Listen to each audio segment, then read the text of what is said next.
Making news now. Details emerge about the future of SIU.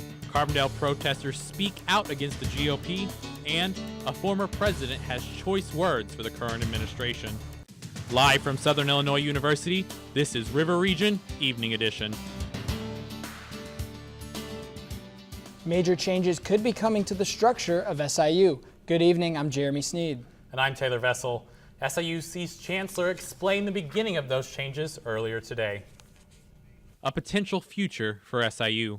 Why is the reorganization necessary, and what's the hurry?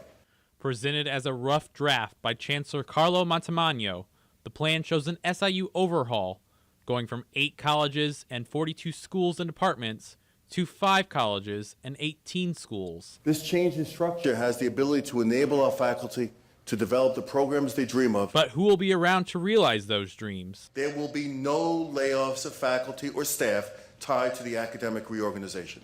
An impact that won't be felt for quite a while. It's important for us to remember that no current student will be affected by this reorganization. Current students will be able to complete their programs under the requirements in place when they first enrolled. The goal is to move programs and faculty into schools, eliminating departments. The change, Montemagno says, is to boost enrollment by over 4,000 students by the year 2025. But not everyone seems happy with the changes. Yeah, and after this speech, Devin Dom, our Evening Edition reporter, got to talk to some of those people about some of the complaints they had. There was definitely a feeling of unrest after the chancellor's speech. There's from students, faculty members. The main topic of concern was over the Africana Studies program and the fate of that. Also, there was a big concern over the representation of minorities over throughout campus. Yeah, I know the Africana Studies program has kind of not necessarily been under fire before, but that's been a big question in everyone's mind, even going back to the protest 2 years ago. Just kind of concerns over where that program was going to stay. I mean, and it's not just the Africana Studies program. Like, we had concerns all throughout campus with humanities, even the hospitality industry. There was one even in biology. They're having problems too. Something as big as that science program they're concerned with. Right. And the chancellor kept saying, "Give me your ideas, email me your ideas." But a lot of concern with the faculty and students is that with all these ideas coming in, which one he's going to pick and choose. So, and I actually ended up speaking with one of the faculty members, and I caught up with an SIU professor, and here's what he had to say. Faculty is feeling as if it's endangered. Tenure lines, departments, and program definitions. Because when you put programs in schools, school, and then you have some programs eating up other programs. And when you insist you're going to have top 10, then it's kind of, you're going to create a situation of programs cannibalizing, the other within the same school. And that trickles down to faculty and to students. I really hope that this plan can move forward and it can really satisfy everyone. Thanks, Evan. Thank you, guys. The chancellor hopes to have a final plan by mid-spring. And for a full breakdown on the proposed plan, go to our website at riverregion.wordpress.com. Demonstrators gathered in downtown Carbondale earlier today.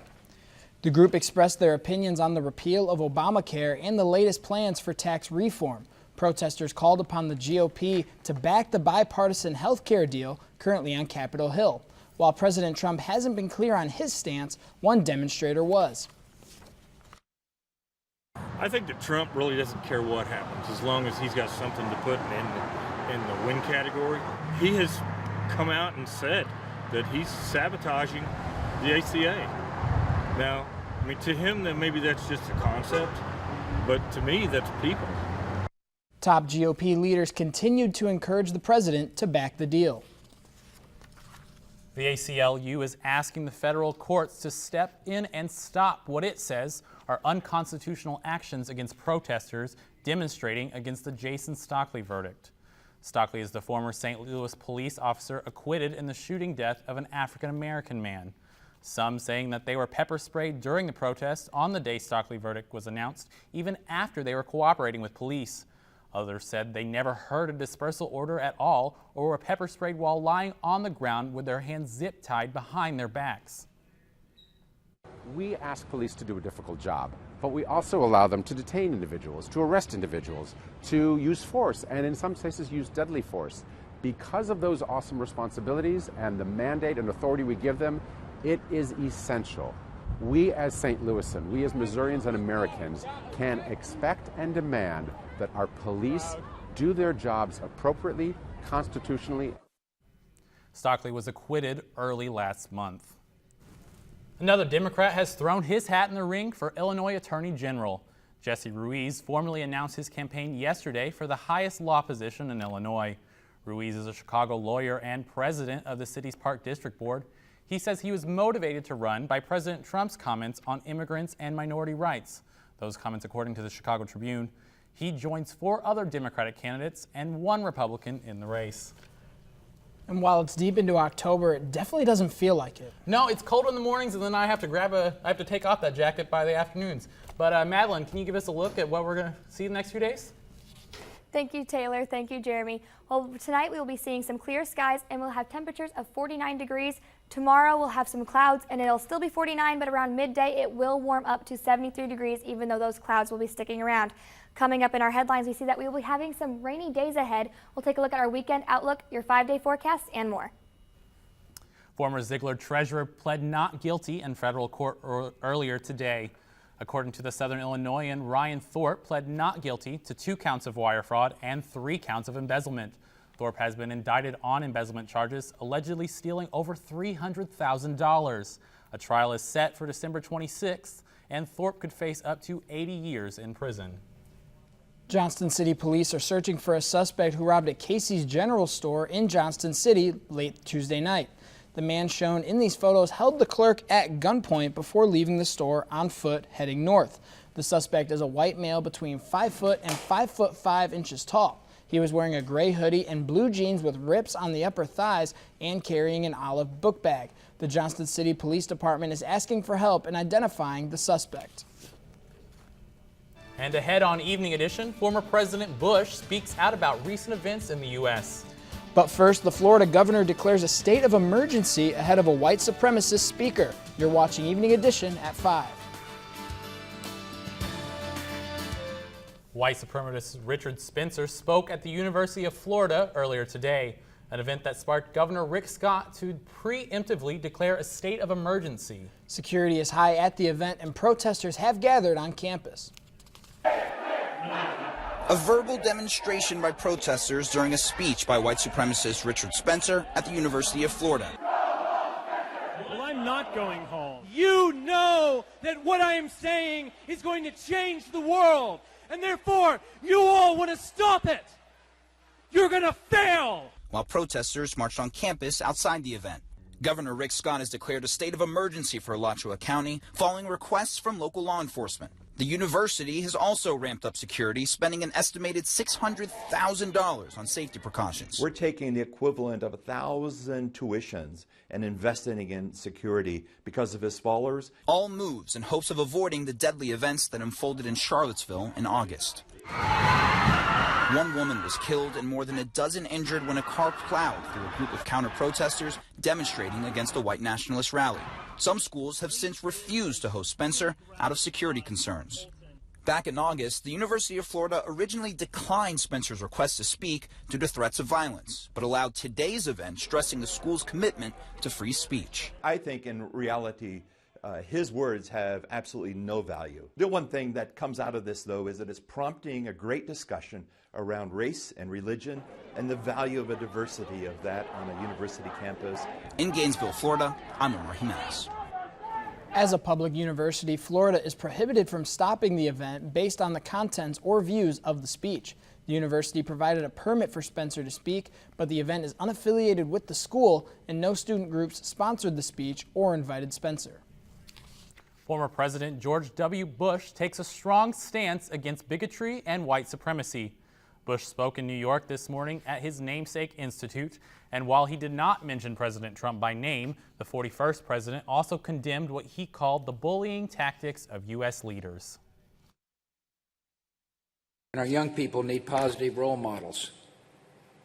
Bullying and prejudice in our public life sets a national tone, provides permission for cruelty and bigotry and compromises the moral education of children. The only way to pass along civic values is to first live up to them. Bush said he did not vote for Trump. He instead left the presidential section of his ballot blank. And former President Barack Obama returns to the campaign trail for the first time since leaving the White House. Obama has 2 campaign events on his schedule for today. First, he heads to Newark, New Jersey to campaign on behalf of the state's Democratic candidate for governor, Phil Murphy. Obama then goes to Richmond, Virginia. While there, he'll campaign for that state's Democratic candidate for governor, Ralph Northam. Slowly but surely, aid is getting to some of the areas hardest hit by Hurricane Maria in Puerto Rico. They're delivering food and water to more than 400 residents of the town of Canovanas. The group has been delivering aid to areas in need in Puerto Rico for about 3 weeks. About 1 million people still don't have access to reliable drinking water on the island, and more than 80% of the island's residents are without power. After an intense manhunt, the suspect that shot 5 people in Edgewood, Maryland, has been apprehended in Delaware. Authorities caught up to 37-year-old Ratty Labib Prince late last night. Prince is accused of shooting 5 people, 3 dead and 2 were taken to a Baltimore hospital. A few hours later, authorities believe he shot a 6th person at a car dealership. Police officials believe that Prince acted alone and didn't have any assistance whatsoever. And the Spanish government is set to assert direct rule over Catalonia after it says Catalan's leader refused to clarify whether the region had declared independence.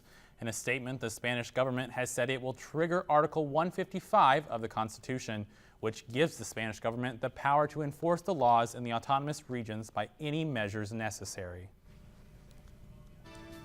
It's getting warmer in the region as the week goes on, but Madeline is tracking some storms. Your forecast is next. And your stocks finished mixed today. Watch the nightly business report at 5:30 right here on WSIU. We're back in 90 seconds.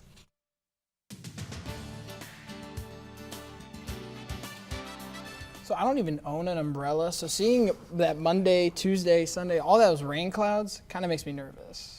That's some really bad luck for you. I'm okay with the rain. I've got plenty of umbrellas. I just really wish it would get a little cooler and feel a little more like fall. I do too, but we do have those clouds that are going to bring in a little bit of colder temperatures, but by Sunday we should have more fall-like temperatures. For sure. Thanks, Madeline. And here's Ian Mahone with sports.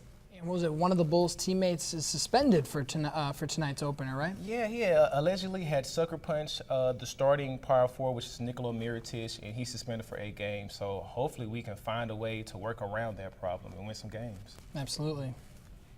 Madeline says we're expecting some storms in our region. Your 5-day forecast is just ahead. But first, an SIU alum returns with some Hollywood experience. We're back in 90 seconds.